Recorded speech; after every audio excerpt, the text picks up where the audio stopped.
Skyrim, home of beautiful mountains and ancient forests, valiant Nords and vicious dragons. Skyrim's an epic province, but after looking at the same sites for 5 years, even it's bound to get a little old. So today, I'm here with my top 5 mods that introduce new lands for the Elder Scrolls V Skyrim.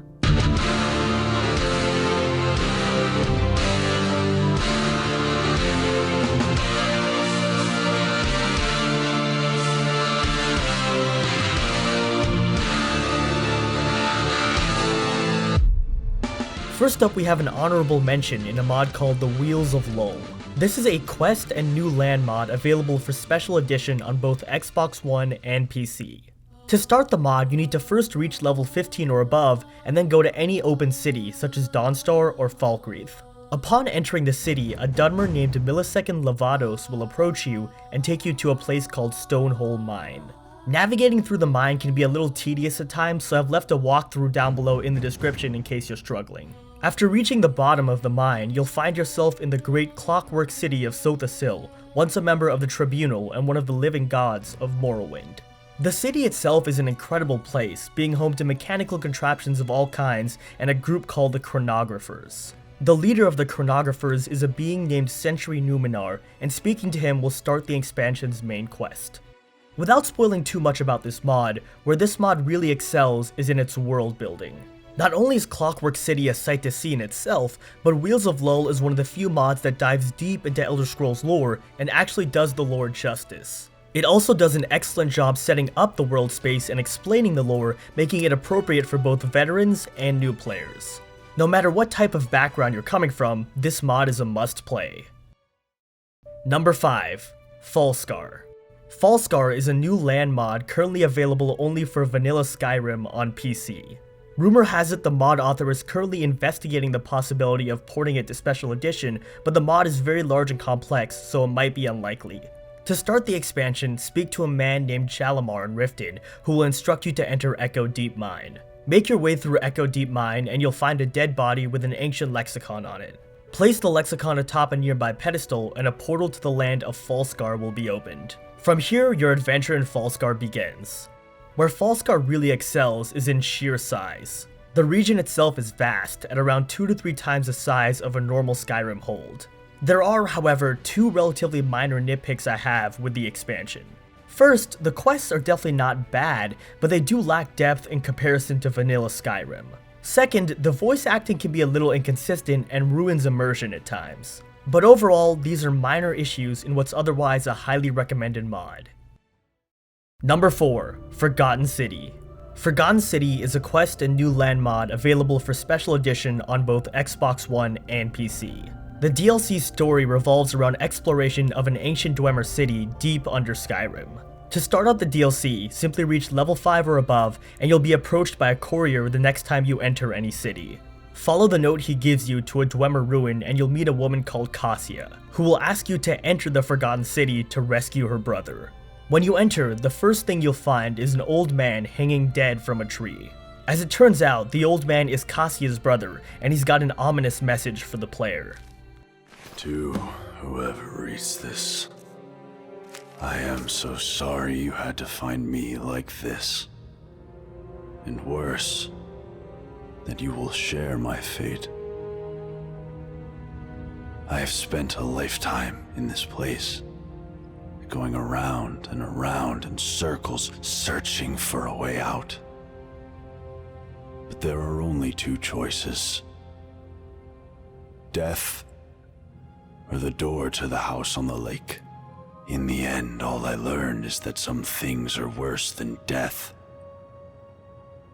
I urge you to learn from my mistakes. Best to take your own life now, then find out what awaits you beyond that door. If you enter the door to the lake house, you'll find a note from the city's Jarl, telling of how the city was once a great and prosperous place, but no longer, for the city has been destroyed.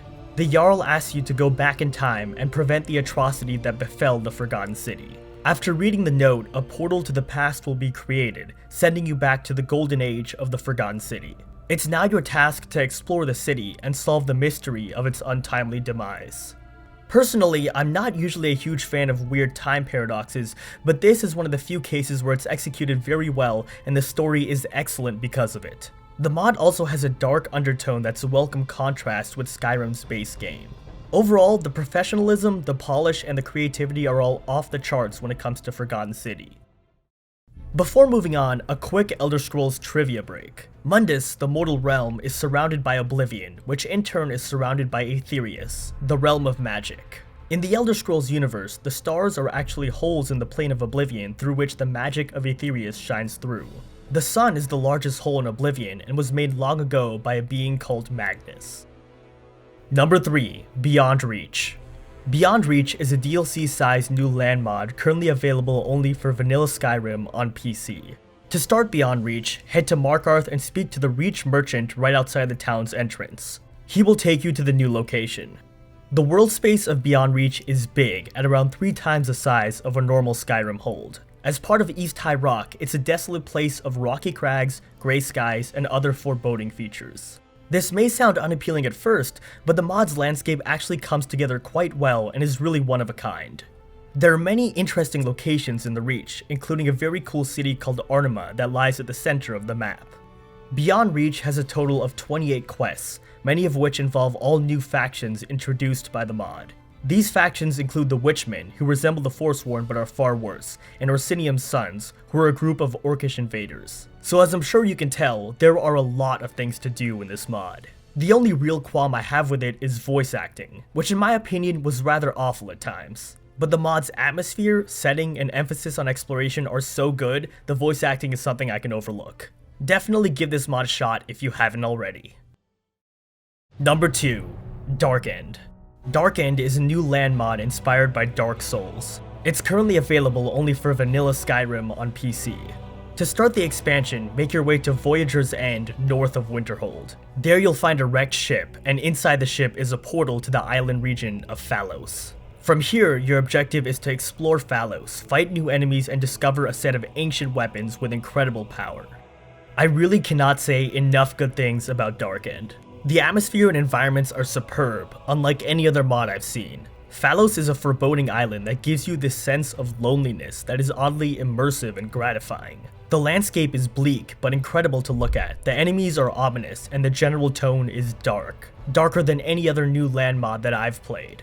One really interesting thing about the mod is there are actually no quest markers and no real quests at all. There's definitely a central objective, that objective being to discover the ancient weapons. But overall, it's a very self-motivated and exploration-heavy mod. One drawback of this is it makes the mod a little bit difficult to get into at first. The first hour or so of Dark End was a real struggle, but trust me when I say the more you play of this mod and the more you get used to it, the more you'll like it. Also, always carry a torch on hand. The dungeons are intentionally very dark and it can be difficult to see without light. Ultimately, Dark End is number 2 on the list because it gives you something far different from your standard New Land mod and does a damn good job of it too. If you're looking for a darker twist on the Elder Scrolls, then Dark End is definitely a mod you'll enjoy. Number 1. Enderal. Enderal, the Shards of Order, is a total conversion for the Elder Scrolls V Skyrim. In other words, it's less of a mod and more of a completely new game based on Skyrim gameplay and assets. Enderal advertises between 30 and 120 hours of gameplay, and while the upper end of that bound might be a bit exaggerated, there's no question it's the biggest project on this countdown. The game starts with you awakening from a nightmare as a stowaway on a ship.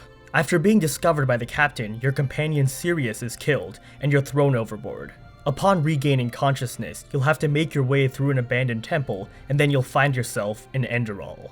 Enderal is a massive continent made up of 13 distinct regions. Areas of note include the Ark, Enderal's capital and home to the Sun Temple. Powder Desert, known for its sulfur deposits and rich minerals. The Crystal Forest, distinguished by its strange purple-colored crystal trees. Dark Valley, a dangerous region filled with many twisted beings called Lost Ones. And much more.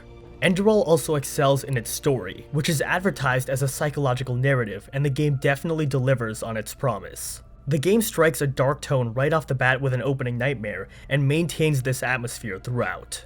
Enderal has also overhauled combat to make it far more challenging, which is a welcome change from Skyrim. Other things such as voice acting, soundtrack, graphics, and more are generally quite good as well. The team who created Enderal invested over 30,000 hours into its creation, and it really shines through with the quality of this game. Enderal is quite frankly one of the best fan-made games that I've ever played. Alright everyone, that's gonna do it for the video. I tried my best to evaluate each of these mods accurately, but ultimately I'm subject to my own biases and far from perfect. So if you disagree with my ordering, or if there's a new land mod out there that I've forgotten, feel free to let me know in the comments. Otherwise, have an awesome rest of your day, and I'll see you in my next video.